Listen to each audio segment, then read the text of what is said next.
Good morning, everybody. Let's talk about class 10th science chapter number 3 धातु एवं अधातु। ये इस चैप्टर से रिलेटेड थर्ड वीडियो है और थर्ड टॉपिक है इस चैप्टर का। तो आज का हमारा टॉपिक है कि धातुएं एवं अधातुएं कैसे अभिक्रिया करते हैं। सबसे पहली चीज आती है रासायनिक अभिक्रिया। रासायनिक अभिक्रिया क्या होती है?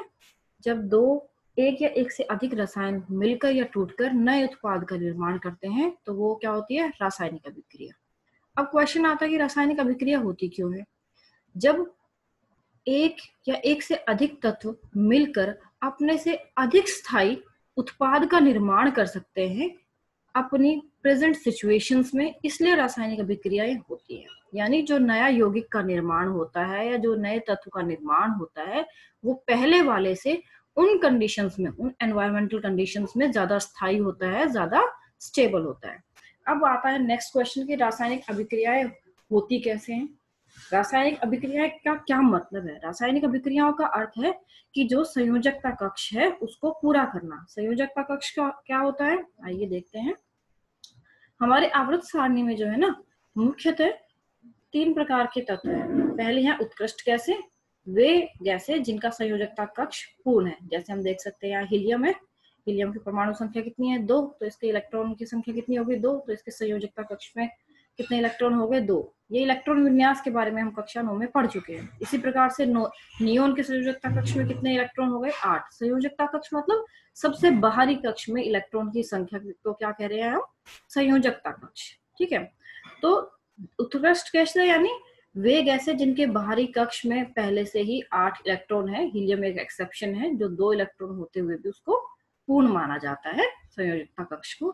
उसके बाद आता है धातु। धातु यानी वे तत्व जो किसी अन्य तत्व को थोड़े से कुछ इलेक्ट्रॉन देकर के अपना संयोजकता कक्ष पूरा कर सकते हैं। जैसे कि हम देख सकते हैं सोडियम के बाहरी कक्ष में कितना इलेक्ट्रॉन है? 1। अगर ये अपना 1 इलेक्ट्रॉन किसी को दे दे तो इसके बाहरी कक्ष में कितने इलेक्ट्रॉन हो जाएंगे? 8, पूरा हो जाएगा। इसी प्रकार से मैग्नीशियम के बाहरी कक्ष में कितना इलेक्ट्रॉन है? 2। अगर ये 2 इलेक्ट्रॉन किसी को दे दे तो बाहरी कक्ष में कितने इलेक्ट्रॉन हो जाएंगे? 8, यानी इसका संयोजकता कक्ष क्या हो जाएगा? पूरा। तो धातु वे तत्व होते हैं जो अपने कुछ इलेक्ट्रॉन यदि किसी दूसरे तत्व को दे दे तो उनका संयोजकता कक्ष क्या हो जाता है? पूर्ण हो जाता है। अब आता है अधातु। क्या होता है? वे तत्व जो किसी अन्य तत्व से कुछ इलेक्ट्रॉन लेकर अपना संयोजकता कक्ष पूरा कर सके। जैसे नाइट्रोजन में 5 इलेक्ट्रॉन है पहले ही, अगर 3 ले लेगा तो 8 पूरे हो जाएंगे। ऐसे ही ऑक्सीजन में कितने हैं? 2 हैं, 6 है। अगर 2 इलेक्ट्रॉन ले लेगा किसी से तो संयोजकता कक्ष पूरा हो जाएगा।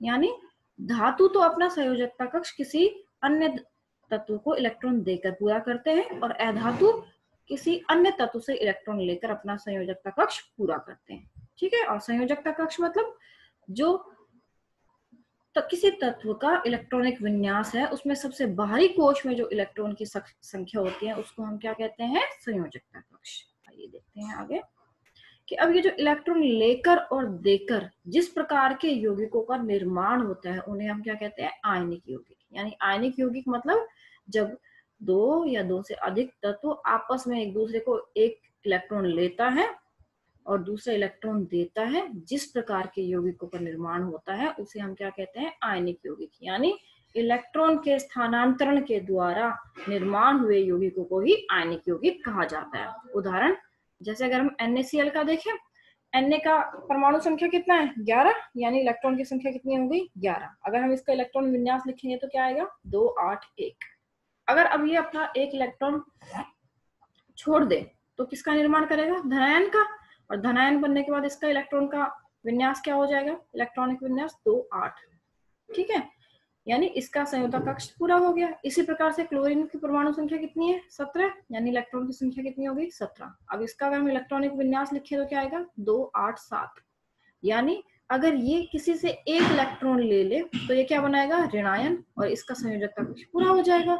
तो जब Na और NaCl दोनों मिल जाएंगे, यानी Na पॉजिटिव और Cl नेगेटिव दोनों के मिलने से इसने एक इलेक्ट्रॉन लूज किया, इसने गेन किया और दोनों ने एक यौगिक का निर्माण किया और उस यौगिक का नाम क्या है? NaCl। और इसे हम क्या कहते हैं? आयनिक यौगिक। आयनिक यौगिक क्यों कहते हैं? क्योंकि पहले आयन बने दोनों के और उसके बाद यौगिक का निर्माण हुआ। आइए अब देखते हैं एक और उदाहरण MgCl2 का।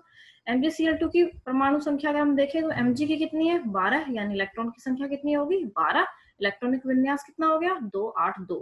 अगर ये धनायन का निर्माण करना चाहे तो इसे अपने ये 2 इलेक्ट्रॉन छोड़ने पड़ेंगे। इलेक्ट्रॉनिक विन्यास क्या हो जाएगा 2 8 और आयन Mg2 पॉजिटिव। इसी प्रकार से क्लोरीन की परमाणु संख्या और इलेक्ट्रॉन संख्या कितनी होती है 17। ये नियम है कि परमाणु संख्या और इलेक्ट्रॉन संख्या जब तक आयन की फॉर्मेशन नहीं हुई है जब तक बराबर रहता है। ठीक है।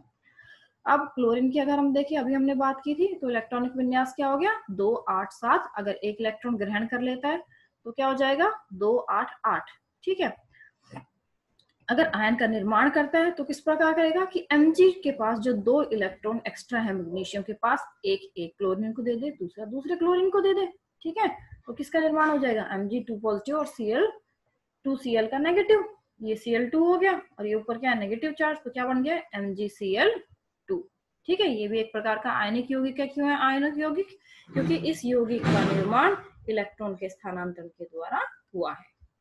आइए अब देखते हैं आयनिक यौगिक के क्या गुण धर्म होते हैं। इनकी भौतिक प्रकृति ठोस होती है क्योंकि इनके बीच में मजबूत आयनिक आकर्षण होता है। अभी हमने आयनिक यौगिक की बात की थी ना, तो वे यौगिक जिनके बीच में आयनिक आकर्षण बल होता है उनको हम क्या कहते हैं आयनिक यौगिक।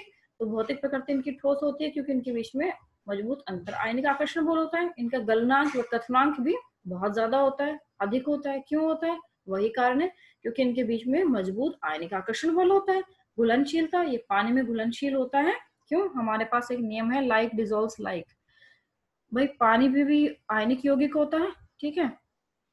पानी में भी आयंस होते हैं, पानी में भी आयंस होते हैं और हमारा जो आयनिक यौगिक है उसमें भी आयंस होते हैं। तो दोनों के बीच कैसे आकर्षण बल लग जाता है? अंतर आयनिक आकर्षण बल, जिसके कारण ये पानी में घुलनशील होता है। अगला आता है विद्युत चालकता। आयनिक यौगिक जो है ना अपने विलयन की फॉर्म में चालक होता है। क्यों चालक होता है? क्योंकि जब विलयन में होता है तो ये आयनों में बदल जाता है और जो आयन होते हैं वो क्या होते हैं आवेशित कण। आवेशित कण क्या दिखाते हैं? गतिशीलता दिखाते हैं और गतिशीलता के कारण क्या होती है विद्युत चालकता। धन्यवाद। आशा करते हैं आपको यह टॉपिक समझ आया होगा।